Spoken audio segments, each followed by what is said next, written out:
কেৱল মাত্ৰ অসমীয়া জাতি হত্যাকে লজ্জানত কৰা নাই, সমগ্ৰ মানৱ জাতিকো লজ্জানত কৰিছে। ধৰ্ষণৰ দৰে ঘটনা মানৱ সভ্যতাৰ কাৰণে শত্ৰু।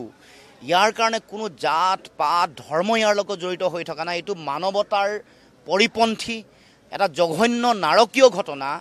কেৱল মাত্ৰ মানে মানুহৰ যিটো মানুহৰ জ্ঞান, মানুহৰ মগজুৱে ঢুকি নোপোৱা মানুহেহে, অপৰাধৰ মানে প্ৰৱণতা থকা চূড়ান্ত শিখৰত থকা মানুহে এনেকুৱা ধৰণৰ ঘটনা সংঘটিত কৰিব পাৰে, এনেকুৱা ধৰ্ষণ কাণ্ড কৰিব পাৰে। গতিকে ইয়াত গৰিহণা জনাৰ কোনো ভাষা নাই। আমি আমাৰ দলৰ ফালৰ পৰা তীব্ৰ গৰিহণা জনাইছোঁ আৰু আমি দাবী উত্থাপন কৰিছোঁ যাতে যিসকল অপৰাধী তাৎক্ষণিকভাৱে কৰায়ত্ব কৰে, কঠোৰৰ পৰা কঠোৰতম শাস্তিৰ ব্যৱস্থা গ্ৰহণ কৰে। আমি দেখোঁ যে এনেকুৱা ধৰণৰ অপৰাধ সংঘটিত কৰিও বহুত মুকলি আকাশত ঘূৰি ফুৰে বা তেওঁলোকক কঠোৰৰ পৰা কঠোৰতম শাস্তিৰ ব্যৱস্থা গ্ৰহণ নকৰে বা আইনৰ সুৰুঙালৈ তেওঁলোক পলাই যাবলৈ সক্ষম হয়।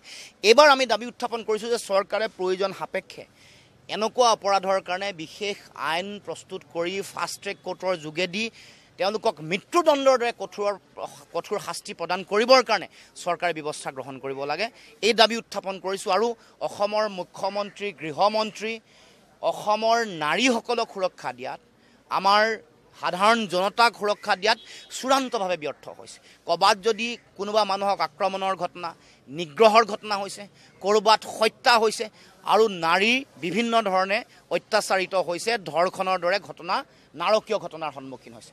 গতিকে আজি অসমৰ সাধাৰণ জনতা নিৰাপদ নহয়। সেইকাৰণে সকলোতে এনেকুৱা ঘটনা তিনিচুকীয়াত যদি ঘটিছে, শিৱসাগৰত যদি ঘটিছে, ইয়াত ঘটিছে, অতি ভয়াৱহ এটা পৰিৱেশ। আৰু গোটেই ঘটনাবোৰ সংঘটিত হোৱাৰ পাছত চৰকাৰে যিটো নিৰপেক্ষভাৱে অপৰাধীক যিটো শাস্তিৰ ব্যৱস্থা কৰিব লাগে এইবোৰ নকৰি তেওঁলোকে আকৌ বিভাজনৰ ৰাজনীতি আৰম্ভ কৰিছে।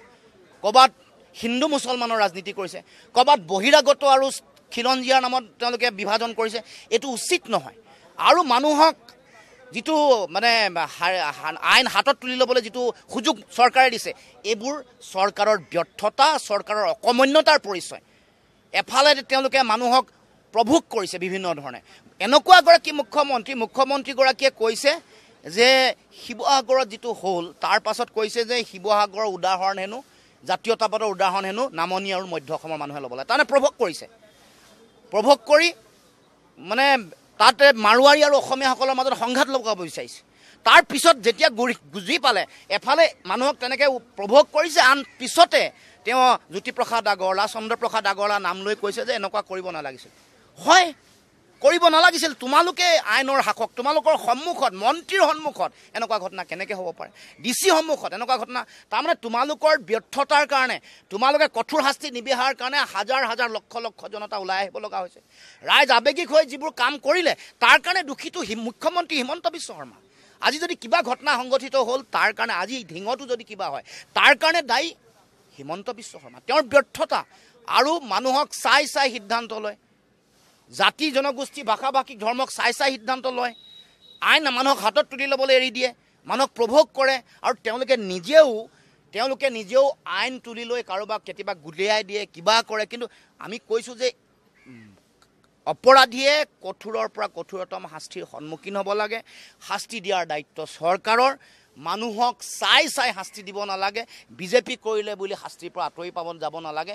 এই কাম কৰি থকাৰ কাৰণে, পক্ষপাতদুষ্ট আচৰণৰ কাৰণে দিনে দিনে অপৰাধ বাঢ়িছে, দিনে দিনে মানুহ অসুৰক্ষিত হৈছে, সাধাৰণ জনতা, নাৰী সকলো অসুৰক্ষিত হৈছে।